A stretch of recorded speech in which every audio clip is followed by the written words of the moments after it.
리맥스 와이드 파트너스 이명희입니다. 오늘 제가 사실 기획이라는 제목으로 맥스 트레이닝을 하게 된 계기가 저의 기획력을 빠르게 올려보겠다라는 취지로 하게 되었는데요. 이 시간이 여러분들도 도움이 되었으면 합니다. 음. 제가 지난달에 우리 사무실에 비치된 책 중에 기획의 정석이라는 책이 우연히 눈에 들어와서 읽게 되었는데요. 저출산 고령화 시대에 생존하기 위해서는 기획의 힘을 키워야 된다라는 문구가 들어와서 한번 그 기획이라는 단어를 검색을 해서 나온 책을 한 10번 정도 추려서 읽어보게 되었어요. 그래서 이 책들을 읽고 여러분들한테 여기에서 나오는 그 기획의 문제를 찾는 거 하고 그리고 해법하는 거 위주로 말씀을 드릴 텐데요. 아마도 이 책에 대한 내용을 다 담지는 못하지만 그래도 한번 전달해 보도록 하겠습니다. 그리고 이제 이 책들을 읽고 제가 이 한 문장으로다가 기획이란 무언가 하고 그 고민을 한번 해봤어요. 한 문장으로 어떻게 정리를 할 수 있을까? 그런데 최종적으로 이제 숫자, 논리, 감성이라는 키워드가 남더라고요. 그래서 왜일까 하고 생각을 해봤더니 우리 뇌는 숫자와 그리고 비교를 할 때 기억하기 좋은 뇌가 된다고 하더라고요. 물론 그런 것도 있긴 하지만 우리가 기획을 할 때는 기저에는 그 사업의 매출에 대한 확대와 이런 것들이 깔려 있을 텐데요. 매출과 비용에 대한 예상을 하는 거가 중요하다라는 생각을 했고요. 그래서 우리는 습관적으로 계획을 할 때는 아무래도 그 매출과 비용에 관한 숫자를 내보는 것도 중요하다고 생각을 했습니다. 그리고 이제 논리에 대해서 논리는 질서와 패턴이라고 할 수도 있는데요. 어, 내가 하고 싶은 말을 주저리 할수록 상대방은 아무것도 기억을 하지 못한다고 하더라고요. 그래서 간결한 논리의 습관을 키우기 위한 한 줄 메시지를 작성하기를 습관화한다면 기획은 물론 마케팅 모든 방면에 고수가 되지 않을까 싶습니다.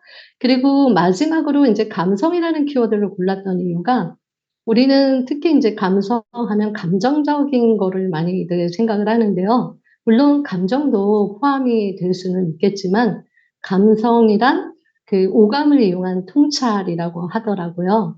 그래서 기획이란 그 통찰에서 형태가 좌우되기 때문에 어, 사실은 우리가 이제 뭔가를 이성적인 판단을 하는 것 같아도 사실은 뭔가를 구매하거나 팔 때는 감정에 의한 결정을 한다고 합니다.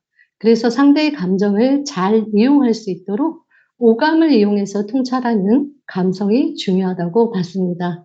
그래서 이 세 가지로 사고하는 훈련만 한다고 해도 우리 영업의 성과를 빠르게 향상시킬 수 있을 거라 생각을 했어요. 그리고 이제 우리가 기획을 하게 될 때 언제 기획을 하는가 하고 봤더니 두 가지로 요약을 할 수 있는데요. 물론 그 저자마다 이제 각자 표현하는 방법들이 좀 달랐지만 첫 번째 두 가지로 요약하는 이유가 첫 번째는 문제가 생겼을 때는 문제를 해결하기 위한 계획이 있고요. 그리고 보다 나은 미래를 기대하면서 기획을 하기도 합니다. 그럼 오늘은 문제를 발견하는 거와 그다음에 해결하는 법에 대해서 중점적으로 이야기를 해보도록 할게요. 그 전에 이제 제가 이 책들을 읽고 나서 제 머릿속에 계속 이렇게 떠다니던 단어들인데요. 이 단어들이 기획의 핵심이 된다고 생각했기 때문이었던 것 같아요. 그리고 우리가 이제 기획을 할 때는 머릿속의 상상을 현실화하기 위해서인데요. 저자 모두가 하나같이 말하는 것은 생생한 결과를 상상하라인데요. 확신에 찬 기획은 성공할 수밖에 없기 때문일 거라 생각합니다. 그리고 이제 기획에는 나다움이 있어야 한다는 건데요. 자기만의 가치관과 철학이 있을 때 격이 있는 기획, 남과 다른 차별화된 기획이 있다고 합니다. 우리가 그 영업으로 치거나 이제 고객한테 보여지는 이미지를 보면은 내가 생각하는 나와 그리고 상대방이 생각하는 내가 틀리답니다. 그게 왜 그러냐 하면은 코끼리 연상 기법이라고 코끼리를 생각하지 마 하면은 코끼리가 생각하게 되듯이 상대에게서 내가 기억시켜 주고 싶은 이미지를 부정적인 말로 하게 되면은 사실상 상대는 내가 의도한 거하고 다르게 부정적인 이미지로 저를 기억한다는 거죠. 예를 들어서 저는 돈에는 정말 관심이 없어요. 저는 돈 때문에 일하는 게 아니고요. 저는 "아유 돈하고는 뭐 관심이 없습니다." 이렇게 말을 했는데 상대는 저 사람은 돈만 밝히는 사람인가? 돈만 아는 사람인가?' 이렇게 기억하기가 쉽다라는 거죠. 그래서 그러면은 내가 생각하는 나하고 상대방이 생각하는 나를 어떻게 일치시킬 것인가 하는 거에 대한 연습을 해야 될 텐데요. 여기 이미지를 보시면 내가 기획한 거는 1 에서 5 까지 기획을 했지만 상대가 기억하는 건 사실상 본인이 관심 있던 숫자 4 몇만 기억을 한다라는 거예요. 그러기 위해서는 내가 하고 싶은 말을 주저리 하는 게 아니라 절제하는 능력을 키워야 한다라는 건데요. 그러기 위해서는 많은 정보들을 모은 다음에 그리고 군집시키고 그리고 인제 세분화시킬 것을 반복하다 보면 패턴을 찾을 수가 있답니다. 그 패턴을 찾게 되면 그때서 인제 비로소 본질을 이해하게 되고 그러면은 이제 군더더기를 버릴 수 있다는 건데요. 그러면 상대가 기억하기 쉽게 숫자와 비교를 하면 기억에 오래 남는다고 하네요. 그럼 이런 훈련들을 통해서 한 문장으로 키 메시지를 전달하는 훈련을 하다 보면 상대에게 전문가로 인식이 된다고 합니다. 기획을 잘하는 법과 말 잘하는 법은 일맥상통할 텐데요. 이런 경험 있을지 모르겠네요. 어 저의 경험인데요 사실상은. 상대의 말을 잘 듣고 저는 거기에 대한 대답만 해 주고 제 이야기는 한마디도 안 했는데요. 그런데 그 사람이 헤어질 때 항상 이렇게 말을 하더라고요. "말씀 참 잘하시네요." 그런데 제가 생각보다 이런 경험이 정말 많았는데요.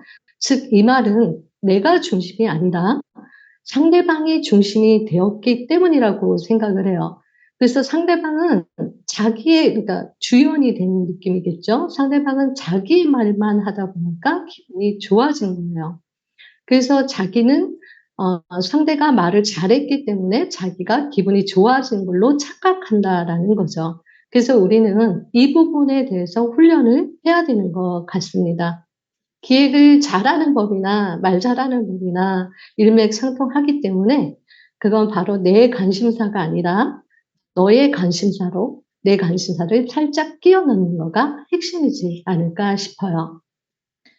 그리고 인제 우리가 문제를 해결할 때 기획을 할 때 문제를 해결하기 위해서 기획을 하거나 그리고 더 나은 미래를 위해서 기대 때문에 기획을 하게 되는데 그러면 '문제 해결은 쉬울까?'라는 문제입니다. 문제 해결은 사실상 초보들은 대부분 해결하는 데 집중을 하기 때문에 쉬울 수 있어요. 그러나 문제는 가장 가장 큰 문제의 문제는 문제 자체를 인식하지 못한다거나 문제가 뭔지를 잘 모르거나가 가장 큰 문제이긴 하는데 사실상은 자기의 실수를 모르기 때문에 이거는 문제가 아니라고 봅니다. 그냥 망하면 되는 거니까요. 근데 우리가 가장 흔하게 하는 실수가 문제를 잘못 찾거나 문제를 너무 많이 찾거나 이럴 때 답을 찾지 못한다고 해요. 저 같은 경우에는 저의 문제점을 찾기 위해서 고민을 하다 보니 너무 많은 문제점이 보이는 거예요. 그래서 오히려 포기를 했던 시간들이 굉장히 많았었는데요. 우리가 문제를 잘못 찾는 것도 문제가 있고 그리고 문제를 너무 많이 찾을 때도 해결하지 못한다라고 해요. 그리고 문제를 두리뭉실하게 규정해도 올바른 답이 나올 수가 없겠죠. 그럼 문제를 어떻게 찾아야 할까? 한번 영상을 보실 텐데요. 혹시 이걸 보시기 전에 간상이라는 영화를 보셨는지 모르겠네요.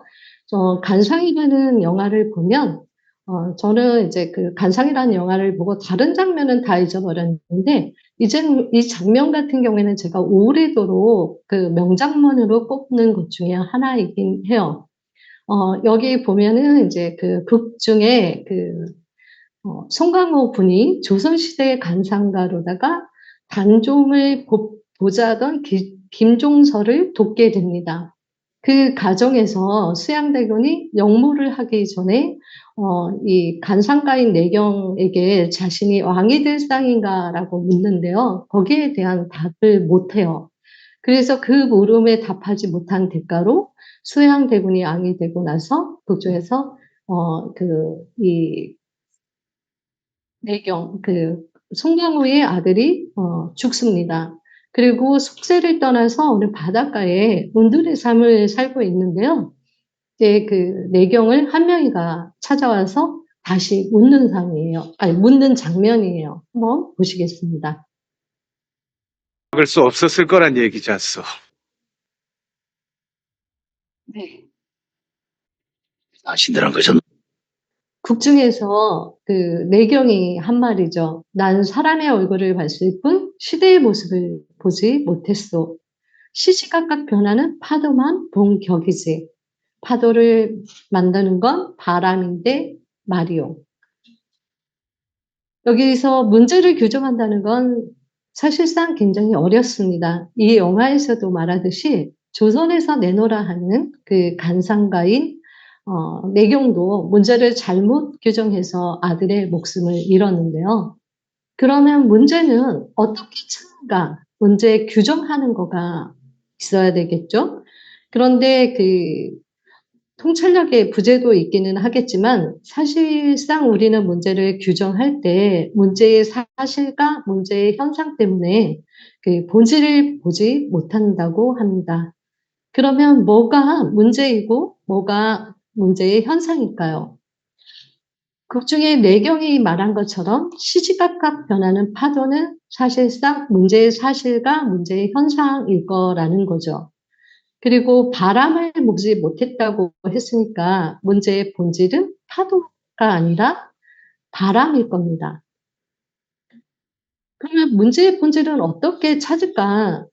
전문가들이 본질을 보기 위해 시간을 갖다가 쓰는 100으로 놓고 봤을 때 문제를 찾는데 75%의 시간을 쓰고 해결의 코드에는 25%의 시간을 쓴다고 합니다. 그런데 대부분의 중수나 하수는 P코드, 그러니까 문제 코드를 쓰는데 25%, 그리고 해결하게 어찌 보일까에 집중을 한다는 거예요. 찬란한, 문제는 대충 찾고 찬란한 아이디어를 찾는데 집중한다고 합니다. 즉, 해결책에 관심을 쏟는다는 거죠. 그런데 극중의 내용을 보면 파도를 보고 문제를 규정하고 해결책을 쓰는데 더 많은 시간을 씁니다. 이런 거죠. 예를 들면 아들이 정치를 못하도록 말린다거나 수양대군을 견제하는 김종서를 도와서 단종의 왕의 제의를 유지하는데 많은 시간을 할애를 했다는 거죠. 만약 극 중에서 내경이 문제를 규정하는데 더 많은 75%의 시간을 썼다라고 하면 아마도 파도를 만드는 건 바람이라는 거를 갖다는 설정이 되겠죠. 그러면 아마도 내경은 수양대군의 사람이 될 수도 있었을지 모릅니다.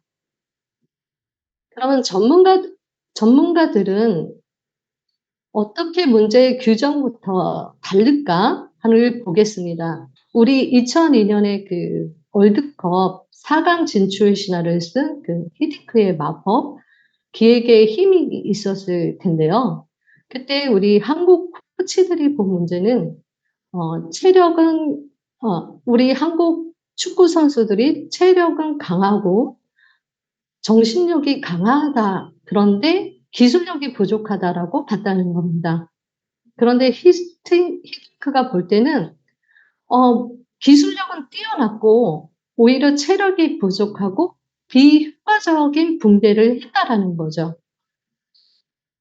그래서 한국의 코치들은 축구 90분 동안에 달릴 수 있는 힘을 키우기 위해 장거리 90분 장거리 달리기에 훈련을 초점을 뒀다면 히딩크는 순간 파워와 회복력의 향상을 주는 훈련을 했다라는 거예요.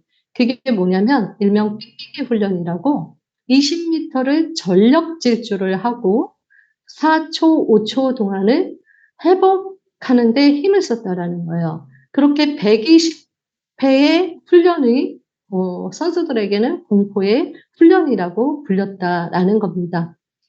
이렇게 훈련한 결과 히딩크의 마법이 탄생한 거죠. 그렇게 축구의 본질을 90분간 달리기라고는 장거리 달리기로 본 문제의 규정을 한 한국의 치들의 잘못된 해법으로 인해서 그동안의 축구가 히딩크의 마법으로 갈 만큼 빛을 못 봤던 거죠. 그래서 이 히딩크는 문제를 쪼개서 봤기 때문에 나온 결과라고 봤습니다.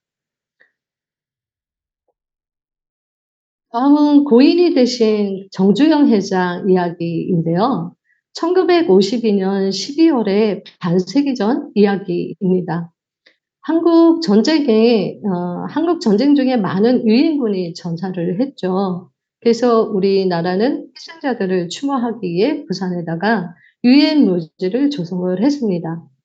그런데 1952년 12월에 아이젠하워 미국 대통령 당선인이 신분으로다가 방문을 하면서 부산에 있는 유엔 묘지에 들릴 거라는 일정을 발표를 하니까 미 8군 사령부에서 한국에 있는 건설사에다가 푸른 잔디를 깔아달라는 요구를 하고 공개 입찰을 합니다. 그런데 누구도 여기에 대해서 입찰에 성공하지 못했겠죠. 그냥 포기를 하는 거예요.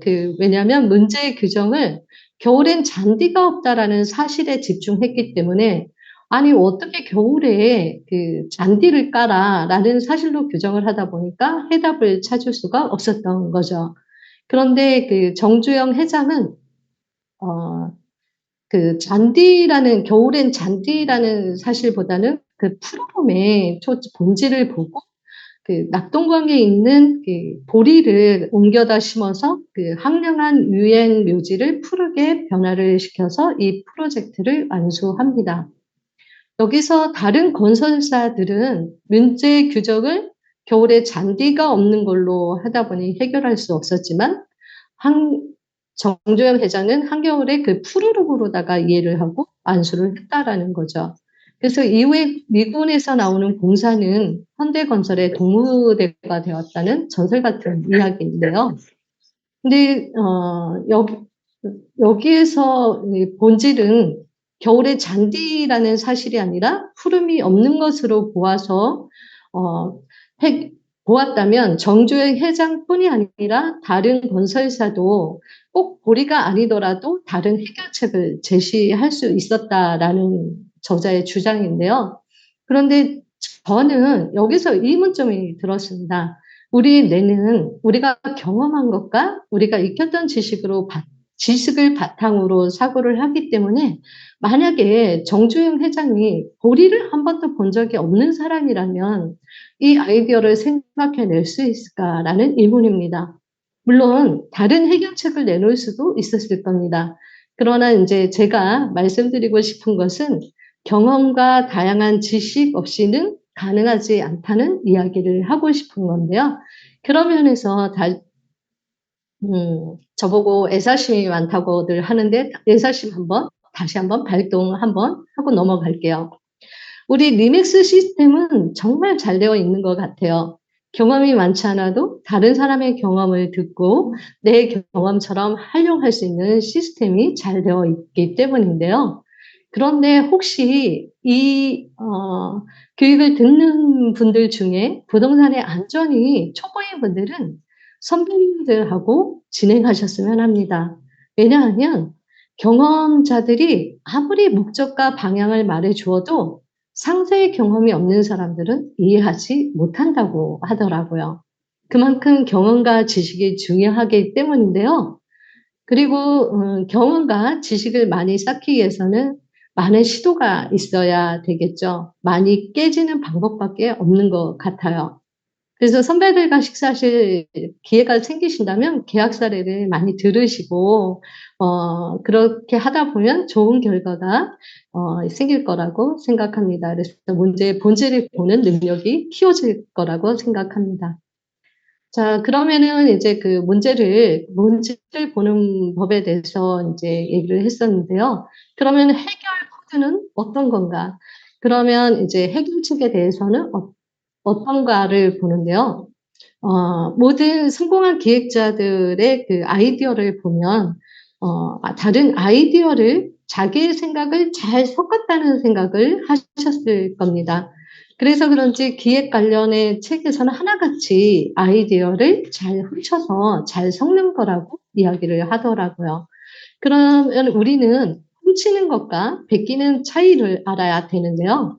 여기 보시면 그 야생동물 논앞에서 보는 사파리이죠, 동물. 그 동물원을 요 형태로 해서 그대로 다른 동물원에서 따라한다고 하면 베끼기가 될 겁니다. 그런데 여긴 공항이잖아요. 그 야생 동물을 관람하듯이 비행기 활주로를 개방한다면 이건 완벽한 창의성이 되고 완벽한 훔치기가 된다고 합니다. 그래서 우리가 하는 영업에 다른 업종에서 좋은 아이디어가 있으면 가져와서 여러분의 아이디어에 섞으면 그게 바로 창의성이 된다라는 거죠. 그러기 위해서는 우리는 끊임없이 지식을 쌓고 경험을 쌓아야 하는데요. 근데 그것보다는 조금 더 빠른 방법이 있습니다. 이건 바로 그 천재들의 생각 패턴인데요. 우리에게 잘 알려진 에디슨 같은 경우에는 전구를 발명하기 위해서 2000번의 연구를 했다고 합니다. 그리고 그 유명한 명언을 하죠. 천재는 99%의 노력과 1%의 영감으로 만들어진다. 그래서 우리에게 노력을 강조한 인물이라고 해도 과언이 아닌데요. 구소련의 그 발명가인 갤리너 알츠슈일러는 이렇게 말을 합니다. 에디슨은 참 바보다. 발명에도 보편적인 원리가 있다는 사실을 알았더라면 그 많은 시간과 자원을 낭비하지 않았을 거다. 그렇게 갤리너 알츠슈일러는 그 보편적인 원리들을 통해서 일반인들도 쉽게 발명할 수 있는 트리즈를 발명을 합니다. 트리즈 기법을 그래서 우리도 한동안 또 유행이 됐었죠. 그 천재들의 생각 패턴을 어떻게 훔칠 것인가? 그런 보편적인 원리가 있을까? 네, 천재들의 생각 패턴을 봤더니 천재들의 생각 패턴을 보니까 이런 겁니다. 수단과 목적을 뒤바꿔서 엮을 때 모순이 풀린다는 거죠. 이게 모순에서 창조를 발견하는 원리인데요. 어, 이렇게 보시면 되겠습니다. 예를 들어 볼게요. 여기 판매 확대를 위해서 서비스를 갖는다. 그리고 비용 전략을 위해서 서비스를 하지 않는다. 서비스를 한다는 이제 수단이 되겠죠. 그리고 이제 그 판매 확대와 비용 전략은 목적이 됩니다. 근데 천재들의 생각 패턴은 이거를 바꿔서 본다라는 거죠. 서비스를 한다, 비용 전략을 위해서. 그리고 서비스를 하지 않는다, 판매 확대를 위해서. 그럼 서비스를 하면 할수록 비용이 절약되거나 서비스를 하지 않아도 판매가 확대되는 방법이 없을까? 그런데요, 생각보다 우리 뇌는 저번에 네, 생각보다 우리 뇌는 우리가 문제를 이렇게 규정을 해놓으면 여기에 대한 답을 찾는다라는 노력을 한다라는 겁니다. 그래서 우리의 뇌는 질문을 던지면 답을 찾으려 노력하는데 거기에는 긍정적 학원을 해야 된다라는 거죠. 그리고 기대하는 답을 찾으려고 하면 부정적인 거기에 이제 그 기대하는 긍정적인 학원을 해야 기대되는 답을 찾을 수 있고 부정적인 학원을 하게 된다라면 포기가 되겠죠. 답을 찾을 수 없다라는 내용이겠죠. 그래서 이 질문에 대해서도 한번 생각해 보시면 우리 이미 생활 속에 우리 업체들이 이해로 많이 사용하고 있다라는 사실입니다. 이 서비스를 하면 할수록 비용이 절감이 되는 것. 서비스를 하면 비용을 절감이 하는 거는 대부분의 그 업체들의 그 상품에 녹여서 들어가 있는데요. 서비스를 추가하면서 비용을 고객에게 전가시키는 방법이라든가, 근데 또 이제 심지어는 서비스를 하죠. 비용 전략이 아니라 돈을 벌기 위해서 우리가 잘 알고 있는 배민이 여기에 속해 있을 겁니다. 그리고 서비스를 하지 않는다. 판매 확대를 위해. 서비스를 하지 않는데 어떻게 판매 확대가 될까요? 여러분, 욕쟁이 할머니 식당에 가보신 적 있나요? TV에서 혹시 보셨을지도 모릅니다. 그러면 거기 식당에 가면 반찬을 더 달라고 하는 고객한테 할머니는 이렇게 욕을 하죠. 이놈아, 너는 손이 없어? 발이 없어. 네가 갖다 먹어. 그런데 신기하게도 사람들이 거기 많이 가잖아요. 단골 손님도 많고 또 심지어는 신기해서 찾아가 보기도 하죠. 그런데 그 욕쟁이 할머니뿐이 아니라 그 식당뿐 아니라 서비스를 하지 않는다 판매 확대를 위해서는 또 볼 수가 있는 게 우리 셀프 주유소도 보실 수 있을 거예요.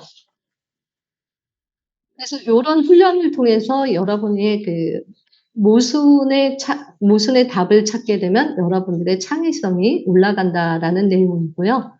그리고 또 뒤집어서 생각하면은 이렇게 바뀌기도 합니다. 예전에는 우리가 동물원에 가면 울타리 안에 동물들이 있었죠. 그런데 이제는 거꾸로 사람이 울타리 안으로 들어갑니다. 그런데 우리가 동물원에 그 동물들의 신기한 구경거리가 되면서 돈을 쓰지요. 그리고 이제 그 기획의 마지막 설득이 남아 있는데요. 설득의 핵심 코드에는 Y가 있답니다. 문제의 규정의 핵심 코드도 질문이 있었죠. 질문을 끊임없이 하다 보면은 거기에서 우리는 답을 찾을 수 있는데요. 나는 왜 일을 하는가의 저자 사이먼 사이넥에 의하면 인간은 설득을 하고 행동을 이끌어내는 비결은 뇌의 핵심 그 변형계에 인간의 감성과 감정을 담당하는 부분이 Y가 있기 때문이랍니다. 그래서 상대방에게 메시지를 전달하는 방식을 Y에서부터 출발한다고 주장을 했고요. 애플의 광고로 예를 들었는데요. 애플은 이렇게 광고를 하지 않습니다. 보면은 what이 먼저 나오는 거죠. 우리는 훌륭한 컴퓨터를 만들었습니다. 디자인이 유려하고 사용이 편리하며 사용자 친화적입니다. 우리는 무엇을 어떻게 만들었습니다. 한데 사실래요? 이렇게 나와 있죠.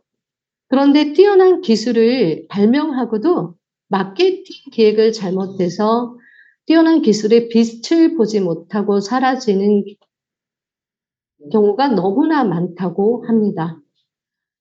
아마도 애플도 이렇게 광고를 했다라고 하면 빛을 지금만큼 유명해지지는 않았을 겁니다. 그래서 대부분의 사람들은 what, how, why로 메시지를 전달한다고 합니다.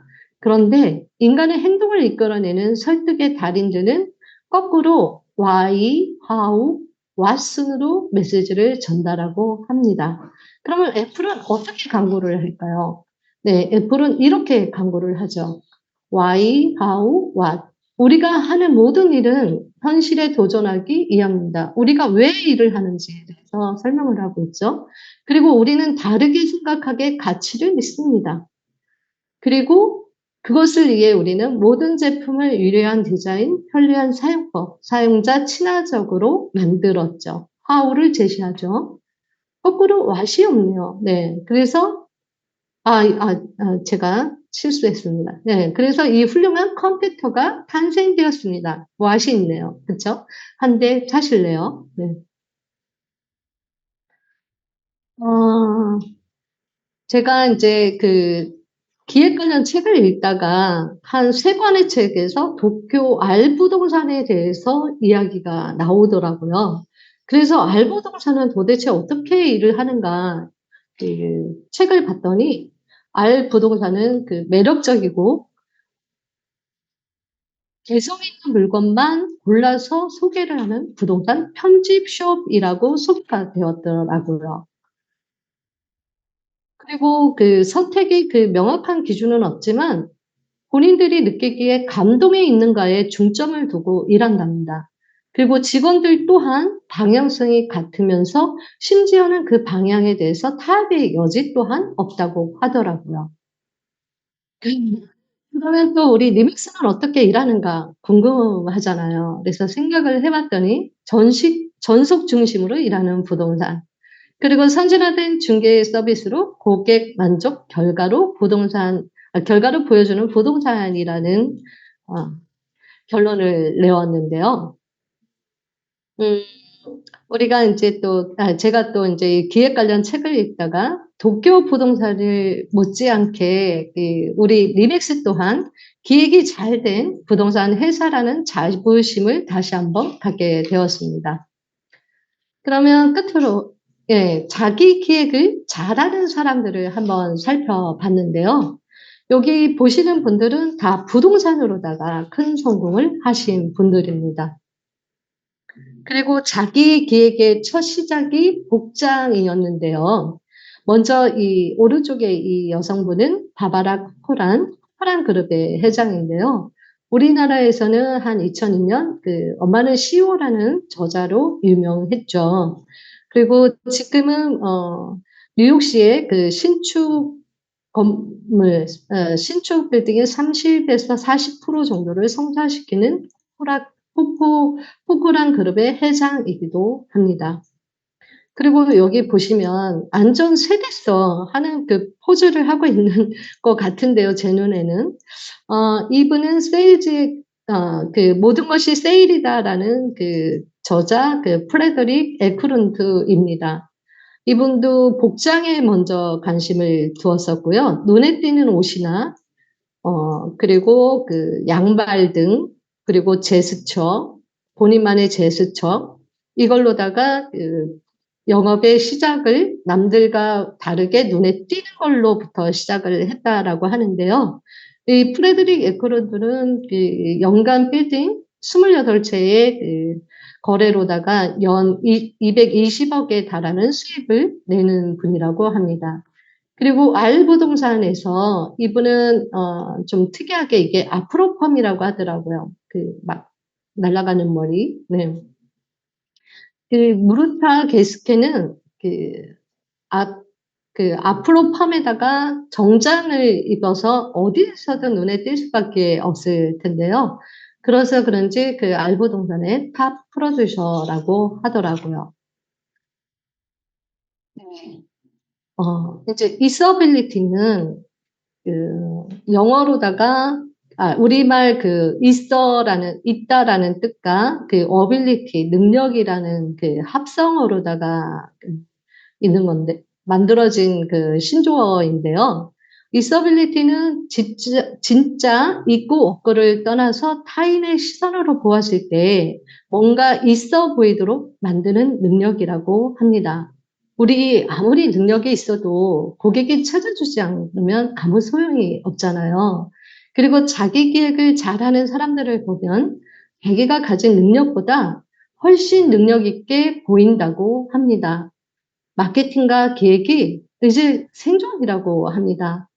그래서 우리도 이 시간을 빌어서 우리가 가진 능력보다도 있어빌리티 하는 때 중점을 두어서 영업을 하셨으면 좋겠습니다.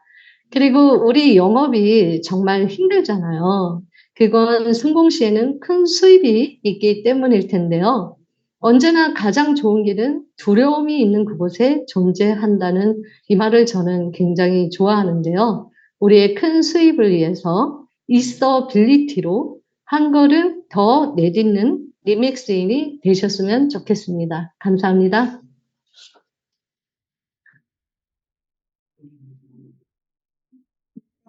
이사님 해주셔서 정말 감사드립니다.